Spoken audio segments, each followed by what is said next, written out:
This afternoon, I would like to encourage someone. I'd like to encourage you and speak about forgiveness and the importance of forgiveness, but not so much the importance just of forgiving, but the importance of letting go after you are forgiven. So, this kind of like hits home for me because, if I look at my life and the traumas that I've encountered, persistent pain was at my door. And it was pain that no one could erase or take away. I had to sit in it. I had to sit in it. I had to understand it. I had to work through it. But I needed to forgive. And I needed to let go. So what I decided to do, and this is my encouragement to you this afternoon, is that I decided to forgive from a place of thoughts, a place of belief, and a place of judgment. And I started using these 3 pillars in my life, even currently. These are pillars that I use all the time. These are pillars that I even tell my clients the importance if they need to forgive. These are the pillars that I'd love them to use.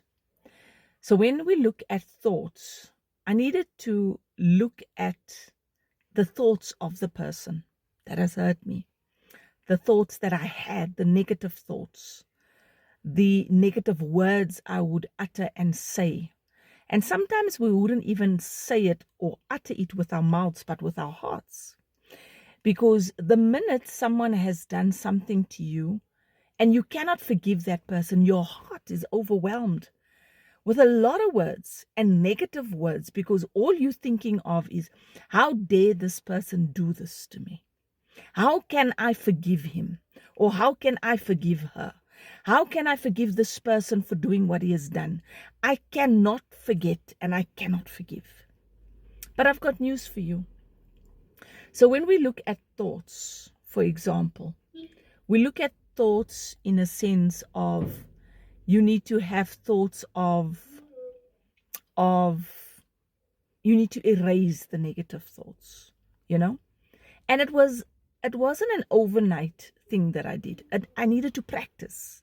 I needed to practice, and I needed to practice this day in and day out. My thoughts around this person, my thoughts around the person that has hurt me, the person that has betrayed me, the person that this hurt just did not go away. How do I change my thoughts of this person? And I needed to make a sober-minded decision on that. So it took a while. It took a very, very, very long while in order to do that. And then slowly but surely, my thoughts started changing. I started saying positive things. I started saying, I started having positive thoughts of the person. Because at the end of the day, there is nothing that I can do that will change someone else.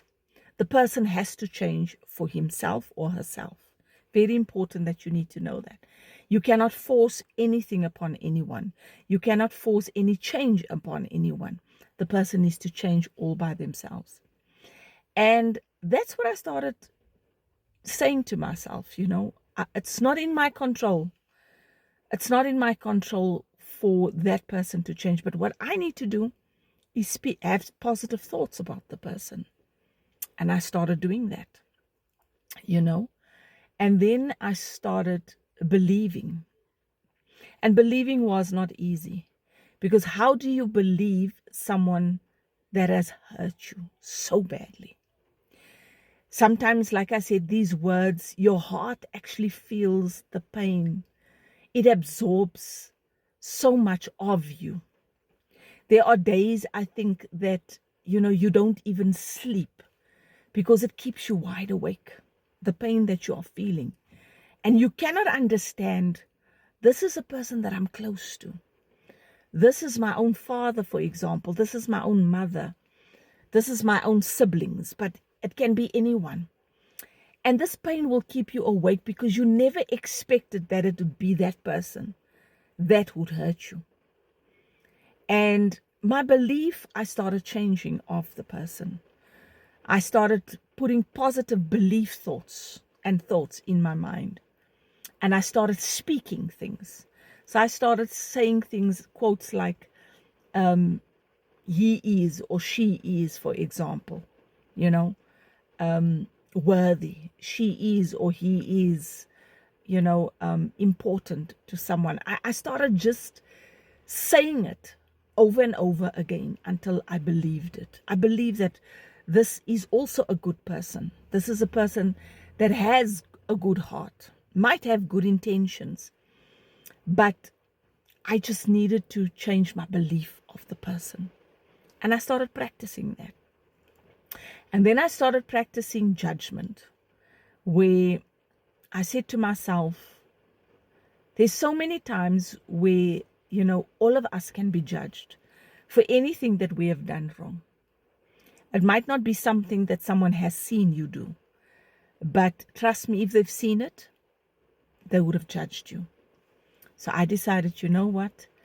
I need to stop judging the person that has hurt me. I need to stop judging from a place of maybe the person didn't know any better. I don't know. I don't have those answers, but that is what my thoughts were. So I'd like to encourage anyone this afternoon. If you do forgive and use these 3 pillars: your thoughts, your beliefs, and your judgment. Start practicing them, and it's not easy. I'm going to tell you this over and over again. It is not easy to do it. It's not easy. It's not for the faint-hearted, because there's no one that would say, you know what, this has happened today, tomorrow, I forgive the person. Let's move on. No, that's not the case. I deal on a daily basis with issues of the matters on people's hearts. And sometimes it's pain that has been sitting there for years, that they just cannot forgive this person. And it is a tough thing to ask of someone. It's a very tough question to ask of someone, because what we do is we hold on to that unforgiveness. We kind of like hold on to it, and you don't want anyone to remove that from your heart, because you're not ready to release it. So you will hold on to it like this all the time. And then, last thing, I needed to let go. I needed to let go. And I said to myself that I need to let go so that I can find peace. And I can tell you something this afternoon. There is so much peace in your brokenness. You just have to find it. You just have to find your peace in the midst of being broken. So this afternoon, my encouragement: forgive and let go. It is a journey. It is a process. But from your brokenness, you will find healing. From your brokenness, you will find peace. You might be crushed today, but you'll have so much peace knowing that you have forgiven someone and that you could let go.